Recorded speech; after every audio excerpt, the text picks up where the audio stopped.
यासाठीचा आपला संघर्ष आता अंतिम टप्प्यामध्ये आलेला आहे। खरं तर एका बाजूला केंद्रीय मंत्री यांनी सांगितलं की ही रेल्वे रद्द झालेली आहे, मात्र दुसऱ्या बाजूला आपल्या लोकांच्या अपेक्षा आजही जिवंत आहेत। आमच्या अपेक्षा आहेत की सरकार आमचं ऐकेल, सरकार व्यवहारी मार्ग काढेल, कुठेतरी नफा तोट्याचा विचार न करता सरकार निश्चितपणे जनभावनेचा विचार करेल याची आम्हाला अपेक्षा आहे।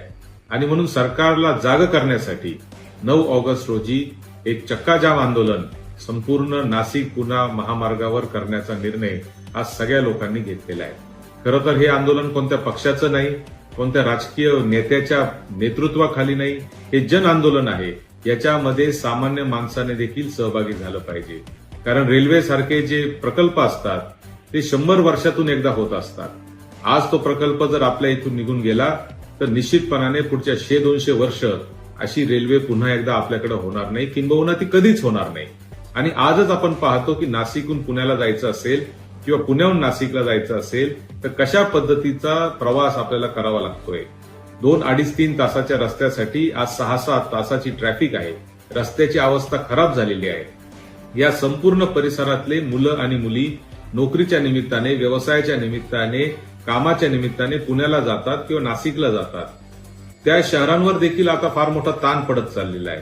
आणि म्हणून ही जर रेल्वे झाली तर निश्चितपणाने फक्त या मधल्या भागातल्या म्हणजे सिन्नर, संगमनेर, खेड, नारायणगाव, जुन्नर, या मंचर, चाकण एवढ्यांनाच नव्हे तर त्यासोबत संपूर्ण पुणे शहराला आणि नाशिक शहराला देखील फार मोठा दिलासा या माध्यमातून मिळणार आहे। आणि म्हणून मी आपल्या सगळ्यांना या निमित्ताने आवाहन करतो की क्रांती करण्याची वेळ आता आलेली आहे। आणि 9 ऑगस्टच्या क्रांती दिनी सकाळी 9 वाजता आपण जिथे शक्य आहे तिथे त्या पद्धतीने रस्त्यावर आंदोलन करायचं आहे, चक्काजाम आंदोलन आपल्याला करायचं आहे। एकाच वेळी एकाच तारखेला संपूर्ण पुणे नाशिक महामार्ग आपल्याला थांबवायचा आहे। आणि याकडून आपल्याला केंद्र शासनाचं लक्ष या प्रश्नाकडे वेधायचं आहे, केंद्र शासनाला जाग आणायची आहे। आणि मला निश्चित खात्री आहे की जेव्हा लोक उठतात, क्रांती होते, तेव्हा सरकारला झुकावंच लागतं आणि सरकार त्याच्यामध्ये निर्णय सरकारला घ्यावाच लागतो याची मला खात्री आहे।